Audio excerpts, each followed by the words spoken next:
پیر 5 مئی کے سیربین کے ساتھ شفیع نقی جامعی کا سلام۔ پاکستانی وزیر اعظم کہتے ہیں کہ طالبان سے مذاکرات کے عمل کے دوران حملہ کرنے والے نہ تحریک طالبان کے دوست نہ پاکستان کے دوست۔ کوئی ایسے عناصر ہیں جو اس فائر بندی سے خوش نہیں ہیں، اور وہ نہ شاید ہمارے دوست ہیں نہ ہی وہ ٹی ٹی پی کے دوست ہیں۔ وزیر اعظم کا تفصیلی اور خصوصی انٹرویو عالمی خبروں کے بعد۔ یہ B B C Urdu service ہے۔ سارا حسن سے خبریں سنیے۔ پاکستان کے وزیر اعظم نواز شریف پر امید ہیں کہ طالبان سے مذاکرات سے ہی ملک میں امن قائم ہو سکتا ہے۔ بی بی سی کو دیے گئے خصوصی انٹرویو میں نواز شریف نے کہا کہ کچھ عناصر طالبان کے ساتھ جنگ بندی سے خوش نہیں ہیں، اور ایسے عناصر نہ تو ہمارے دوست ہیں اور نہ ہی وہ تحریک طالبان کے دوست ہیں۔ انہوں نے کہا کہ یہ عناصر معاملات کو بگاڑنا چاہتے ہیں۔ مسٹر شریف کا کہنا تھا کہ وہ خون خرابے کے بغیر ملک میں قیام امن کی حکمت عملی پر قائم ہے۔ پاکستان کے وزیر اعظم کا تفصیلی انٹرویو آگے سیربین میں پیش کیا جائے گا۔ عالمی ادارہ صحت نے پاکستان سمیت 3 ممالک کے شہریوں پر بیرون ملک سفر پر جانے سے پہلے پولیو ویکسینیشن کی شرط لازمی قرار دی ہے۔ ادارے کا کہنا ہے کہ پاکستان، کیمرون اور شام دنیا میں پولیو وائرس کے پھیلاؤ کے حوالے سے سب سے بڑا خطرہ ہیں۔ معاملے کی تفصیل سنیے تابندہ کوکب سے۔ WHO نے پولیو سے نمٹنے کے لیے نئی ہدایات جاری کی ہیں، جس کے تحت شام، کیمرون اور پاکستان سے باہر جانے والے افراد کے لیے لازمی ہے کہ وہ سفر سے کم 4 ہفتے قبل پولیو ویکسینیشن کروائیں۔ یہ ویکسینیشن 1 سال تک کارآمد رہے گی، جبکہ ہنگامی حالات میں سفر کرنے والوں کو سفر کے آغاز پر یہ ویکسین پینا ہوگی۔ نئی سفری ہدایات کے مطابق مسافروں کو ویکسینیشن کا تصدیقی سرٹیفکیٹ بھی حاصل کرنا ہوگا۔ پاکستان میں رواں سال پولیو کیسز کی تعداد میں اب تک 600% اضافہ ہوا ہے۔ پاکستان کے صوبے بلوچستان کے علاقے پنجگور میں فرنٹیئر کورٹ نے ایک کارروائی میں 10 عسکریت پسندوں کو ہلاک کرنے کا دعویٰ کیا ہے۔ احوال سنیے کوئٹہ سے محمد کاظم سے۔ اس کارروائی میں ایف سی کی special operation wing, Panjgur rifles اور آوارام ملیشیا کے جوانوں نے حصہ لیا۔ ترجمان کا کہنا ہے کہ اس علاقے میں کلعدم تنظیموں، لشکر بلوچستان اور بلوچستان لبریشن فرنٹ کے کیمپ تھے، جن کے لوگ جودار اور دیگر علاقوں میں سیکورٹی فورسز پر 7 عملوں میں ملوث تھے۔ ترجمان کے مطابق اس کارروائی میں رسد کے لیے ہیلی کاپٹر بھی استعمال ہوئے۔ اس کارروائی میں 10 عسکریت پسندوں کو ہلاک کرنے کے علاوہ 3 کیمپوں اور 2 گاڑیوں کو بھی تباہ کرنے کا دعویٰ کیا گیا ہے۔ پاکستان کے صوبہ سندھ کی ہائی کورٹ میں پرویز مشرف کا نام ECL سے خارج کرنے کی درخواست پر وفاق نے اپنا جواب داخل کروا دیا ہے۔ وفاق کا کہنا ہے کہ پرویز مشرف کے خلاف سنگین غداری کے مقدمات زیر سماعت ہیں، اس لیے انہیں ملک سے باہر نہیں جانے دیا جا سکتا۔ وفاقی حکومت نے اپنے جواب میں کہا کہ سابق صدر کو علاج کے لیے ملک سے باہر جانے کی ضرورت نہیں ہے۔ سندھ ہائی کورٹ میں پرویز مشرف کا نام ECL سے خارج کرنے کی درخواست کی سماعت 7 مئی کو ہوگی، جبکہ 8 مئی کو خصوصی عدالت سنگین غداری کے مقدمے کی سماعت کرے گی۔ پاکستان میں اسلام آباد ہائی کورٹ نے جنگ میڈیا گروپ کے سربراہ میر شکیل الرحمان اور صحافی عامر میر کے خلاف مقدمہ درج کرنے کا حکم معطل کر دیا ہے۔ اسلام آباد کے ایڈیشنل سیشن جج محمد جہانگیر ایوان نے گزشتہ ہفتے ایک شہری کی درخواست پر میر شکیل الرحمان اور عامر میر کے خلاف مقدمہ درج کرنے کا حکم دیا تھا، تاہم پولیس نے مقدمے کے اندراج کے لیے یہ معاملہ لیگل برانچ کو بھجوایا تھا۔ بھارت میں وزیر اعظم کے امیدوار نریندر مودی کو الیکشن کمیشن نے نوٹس جاری کیا ہے، جس میں کہا گیا ہے کہ انتخابی ریلی میں بھگوان رام کا ذکر کرنا رائے دہندگان کو متاثر کرنے کی کوشش ہے۔ تفصیل کے ساتھ دلی سے سہیل حلیم۔ الیکشن کمیشن نے فیض آباد کی ضلع انتظامیہ سے مسٹر مودی کی تقریر پر رپورٹ طلب کی ہے۔ اپنی تقریر میں مسٹر مودی نے بار بار کہا کہ بھگوان رام کی جائے پیدائش میں رہنے والے لوگوں کے لیے اب کانگریس اور سماجوادی پارٹی کو سبق سکھانے کا وقت آ گیا ہے۔ ہندو ایودھیا کو بھگوان رام کی جائے پیدائش مانتے ہیں اور بابری مسجد کے مقام پر رام مندر کی تعمیر کے لیے تحریک چلا کر ہی بی جے پی نے اپنا سیاسی وجود بنایا تھا۔ تاریخی بابری مسجد فیض آباد کے قریب ایودھیا میں ہی واقع تھی، جسے 1992 میں ہندو رضاکاروں نے مسمار کر دیا تھا۔ افریقی ملک نائجیریا کے اسلامی شدت پسند گروہ بوکو حرام نے سینکڑوں طالبات کو اغوا کرنے کی ذمہ داری قبول کر لی ہے۔ ان طالبات کو گزشتہ ماہ اغوا کیا گیا تھا، جس کے بعد سے اب تک تقریباً 230 طالبات لاپتہ ہیں۔ خبر رساں ادارے AFP کو ملنے والے ویڈیو پیغام میں بوکو حرام کے رہنما نے یہ کہتے ہوئے دکھائی دیے کہ لڑکیوں کو انہوں نے ہی اغوا کیا ہے۔ اس سے قبل نائجیریا کے صدر گڈ لک جوناتھن نے اس بات کا اعتراف کیا تھا کہ سیکورٹی فورسز کو ابھی تک یہ معلوم نہیں ہو سکا کہ اغوا ہونے والی لڑکیاں کہاں ہیں۔ اسپین میں لاکھوں افراد نے قدیم مسجد قرطبہ کو بچانے کے لیے آن لائن پٹیشن جمع کروائی ہے۔ معاملے کا احوال سنیے ظفر سید کی زبانی۔ اسپین کی قدیم مسجد قرطبہ کے مرکز میں ایک گرجا گھر واقع ہے۔ مسجد قرطبہ کے انتظامی امور کی ذمہ داری اسپین کے چرچ پر ہے اور ملک کے قانون کے تحت یہ تاریخی عمارت آئندہ 2 برسوں میں چرچ کی ملکیت بن جائے گی۔ اسپین کے تقریباً 3.25 لاکھ افراد نے آن لائن درخواست کی ہے کہ اس فیصلے کو روک دیا جائے۔ درخواست گزاروں کا کہنا ہے کہ چرچ کی ملکیت بننے کے بعد مسجد کا نام نہ رہنا اس تاریخی عمارت کی یادگار کے ساتھ زیادتی ہے۔ یہ BBC اردو سروس ہے۔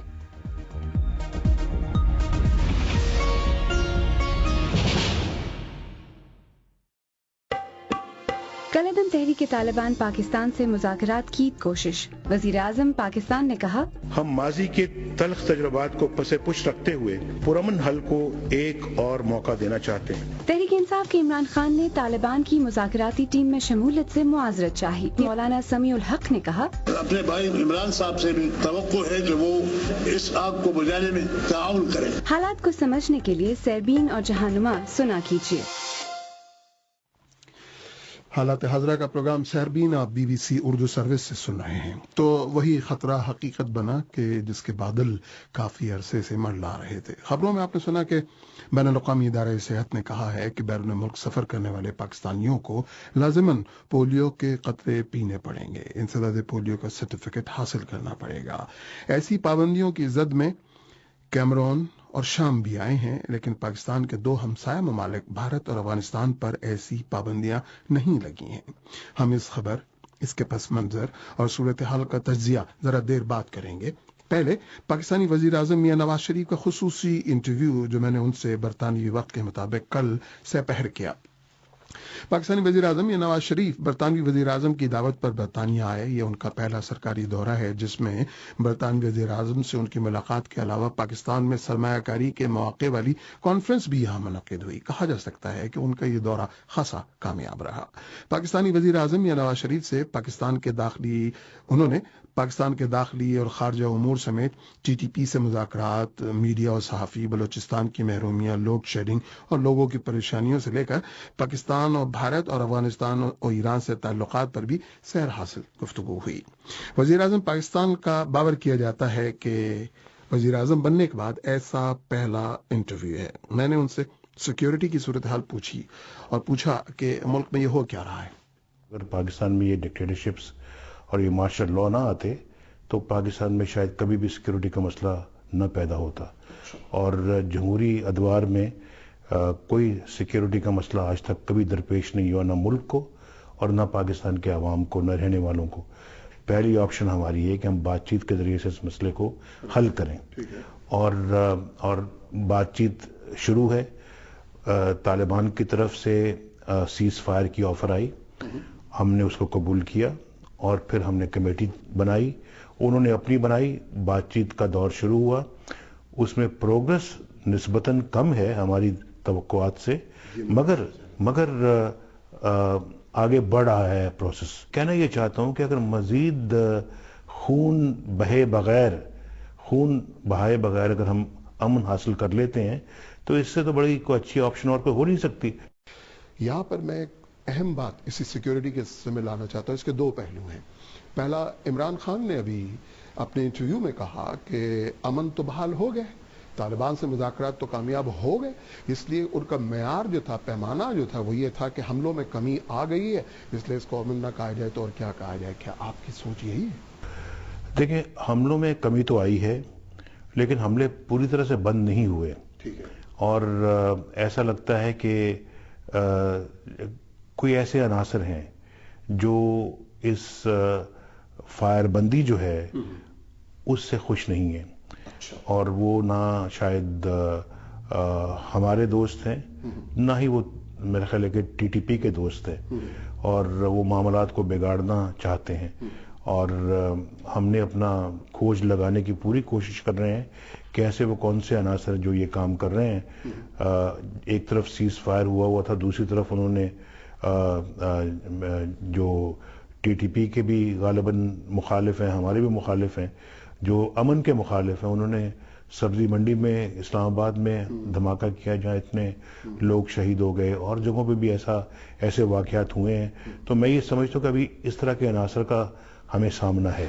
مسنگ پیپل کا مارچ ہوتا ہے اس کے اوپر لاٹھی چارج ہوتا ہے.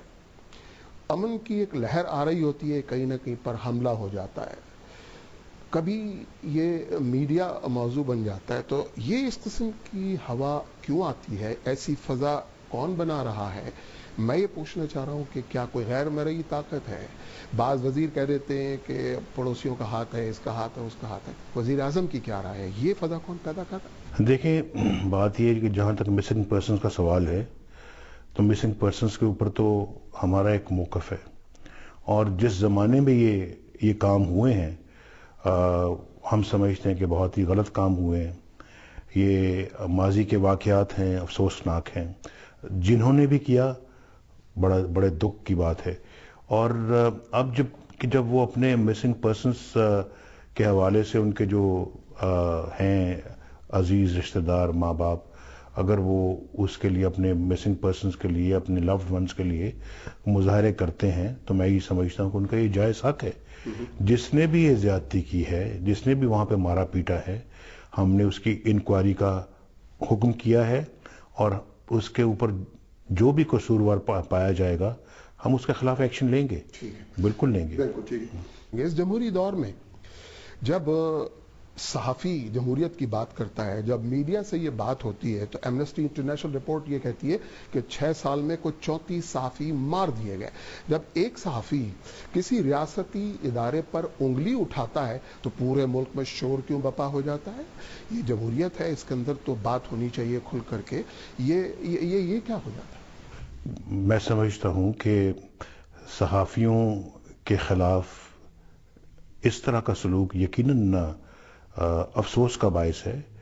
اور جو ماضی کے اندر جہاں بھی صحافی مارے گئے ہیں, میں سمجھتا ہوں کہ بہت ہی یہ اپنا دکھ اور افسوس کی بات ہے, اور ایسا نہیں ہونا چاہیے. لیکن اگر آپ یہ سمجھ رہے ہیں کہ جو ابھی واقعہ حامد میر کے واقعے کی طرف اگر آپ کا اشارہ ہے, تو میں سمجھتا ہوں کہ ایک دم اخذ نہیں کرنا چاہیے کہ کون ذمہ دار ہے اور کس نے یہ کیا ہے. ابھی 3 ممبر سپریم کورٹ کا کمیشن بن چکا ہے. ایک انویسٹیگیشن علیحدہ سے ہو رہی ہے پولیس کی اپنی طرف سے. میرے خیال ہے کہ جب تک پورے شواہد سامنے نہ آ جائیں تو اس طرح کی قیاس رائے نہیں کرنی چاہیے کہ یہ کام کس نے کیا اور کس نے نہیں کیا.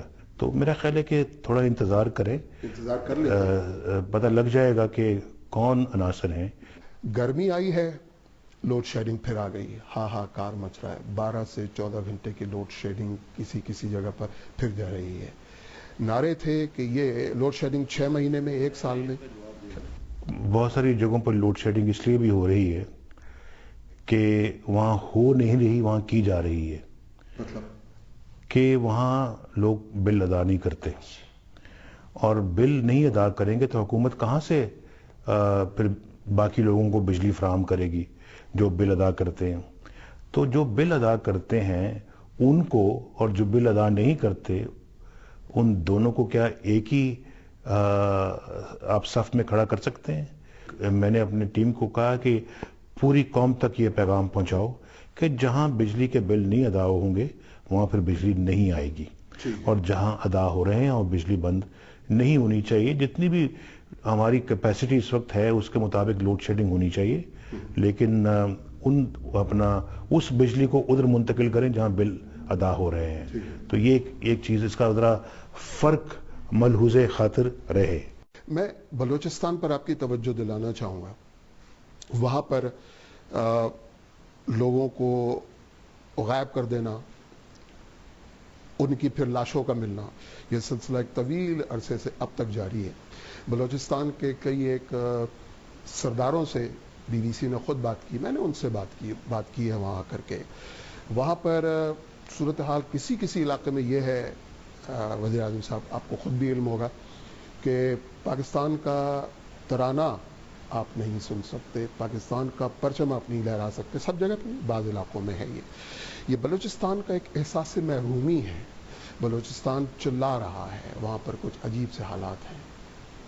اس کا کیا مداوع ہے, اس کا کیا ہے؟ بلوچستان کے ساتھ زیادتیاں تو ہوئیں, زخم لگائے گئے بلوچستان میں، سب کو معلوم ہے. سردار اکبر بگٹی کو جس طرح سے قتل کیا گیا پوری قوم نے دیکھا. پھر جس طرح سے اس کو چند لوگوں کی موجودگی میں دفنایا گیا، آپ جانتے ہیں، میں جانتا ہوں، دنیا جانتی ہے. وہ مناظر ابھی تک کسی کو بھولے تو نہیں. یہ زخم ہیں جو لگائے گئے ہیں، اور بلوچ لوگ ان زخموں کو محسوس کرتے ہیں. میں محسوس کرتا ہوں تو بلوچ کیوں نہیں محسوس کریں گے؟ ان زخموں پہ مرہم رکھنی ہے، اور پھر اس کے لیے کچھ اپنا میرا خیال ہے کہ پچھلے ادوار میں کچھ نہیں کیا گیا ان زخموں پہ مرہم رکھنے کے لیے. اب آج ہمارے پاس جو ہے نا وہ بلوچستان کے اندر ایک ایسی حکومت ہے جو عوام کی نمائندگی رکھتی ہے، اور پی ایم ایل این کے پاس بھی اچھی خاصی وہاں پہ نمائندگی ہے، اور جو اس وقت حکومت کے ساتھ مل کے بیٹھ کے جو ڈاکٹر عبد المالک ہیں وہ ایک اچھے آدمی ہیں، اور ان کی بھی یہ خواہش ہے، اور میں نے ان سے اس سلسلے میں کئی دفعہ گفتگو ہوئی ہے کہ وہ ان عناصر سے بات کریں، اور بات کر کے دوبارہ مین سٹریم پالیٹکس میں ان کو واپس لے کے آئیں.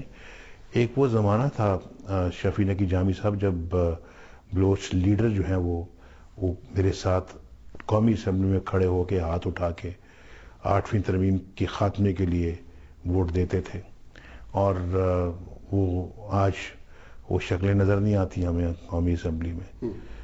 آنی چاہیے تھی وہ شکلیں نظر، ہمیں آتی رہنی چاہیے تھی.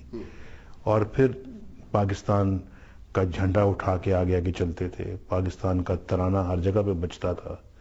اور پھر جو ہے وہ بلوچستان ہی کے علاقے میں پاکستان نے ایٹمی دھماکے کیے، اور ایک جشن منایا گیا، خود بلوچستان میں بھی جشن منایا گیا ہے.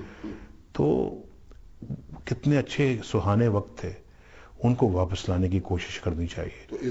ہم اپنا دیکھیں، ہم بلوچستان کی جو محرومیاں ہیں ان کو ایڈریس کرنے کی پوری کوشش کر رہے ہیں. اب وہاں پہ میں 8 دن پہلے اعلان کر کے آیا ہوں کہ انشاءاللہ ہم اگلے 2-3 سالوں میں 2-2.5 سالوں میں بلوچستان کے ہر شہر میں گیس پہنچائیں گے. اگلے 2-2.5 سال جی، انشاءاللہ ہر شہر میں گیس پہنچے گی. ہم انشاءاللہ جو بھی چائنا پاکستان اکنامک کوریڈور کو بات کر رہا ہوں، ہم انشاءاللہ بلوچستان کے دور دراز علاقوں میں، فار فلنگ ایریاز میں سڑکوں کا جال بچھا رہے ہیں. کوسٹل ہائی وے ہم نے بنائی، اور آج اس کوسٹل ہائی وے کو اور ہم مضبوط کر رہے ہیں، اور اس کو کراچی سے، گوادر کو کراچی سے ہم نے ملایا تھا، اور وہاں پہ آج پھر ایک دفعہ اس سڑک کو دوبارہ یعنی مضبوط کر رہے ہیں. گوادر کو میں چاہتا ہوں کہ ایک انٹرنیشنل فری پورٹ بنے، جیسے کہ دبئی ہے، جیسے کہ سنگاپور ہے، ہانگ کانگ ہے، اور گوادر میں وہ تمام انگریڈینٹس ہیں کہ وہ ایک فری پورٹ بن جائے. تو یہ ہم چند دن پہلے میں گوادر میں تھا، اور یہ ہم طے کر کے آئے ہیں کہ انشاءاللہ اس پہ اب کام شروع کریں گے. تو مجھے اپنا لگ یہ رہا ہے کہ انشاءاللہ ان 5 سالوں میں بھی بلوچستان کے اندر بے پناہ کام ہوگا. جو ایک تو انشاءاللہ ان کے جو ڈیپریویشن ہے، سینس آف ڈیپریویشن جو ہوتی ہے وہ ہے. پھر اس کے بعد جو وہاں ابھی وہاں ترقیاتی جو لیول ہے وہ باقی صوبوں کے مقابلے میں کم ہے، اس کو برابر میں لائیں گے. برابر میں لانے پہ کچھ وقت لگے گا، لیکن اس پہ کام ہم اب شروع کر چکے ہیں. تو ایک تو یہ ہے، اور دوسرا جو ان کے سیاسی جو زخم ہیں ان کو بھی ہم نے جو ہے نا اس کے لیے یہ کہ پھر انصاف ملنا چاہیے. جو جس چیز کا ذمہ دار ہے پھر وہ اس کو کٹہرے میں کھڑا ہونا چاہیے، اور جس نے قانون کی خلاف ورزیاں کی ہیں، زیادتیاں کی ہیں، ظلم کیا ہے، بلوچ عوام کے ساتھ ظلم کیا ہے، میرا خیال اس کا خمیازہ ضرور ان کو بھگتنا چاہیے. ریجنل چینجز آ رہی ہیں بھارت میں، لگ رہا ہے ہوا کچھ اور چل رہی ہے. افغانستان میں ہوا چل چکی، نتائج آنا چاہتے ہیں. ایک نئی ریجنل لیڈرشپ ابھر رہی ہے.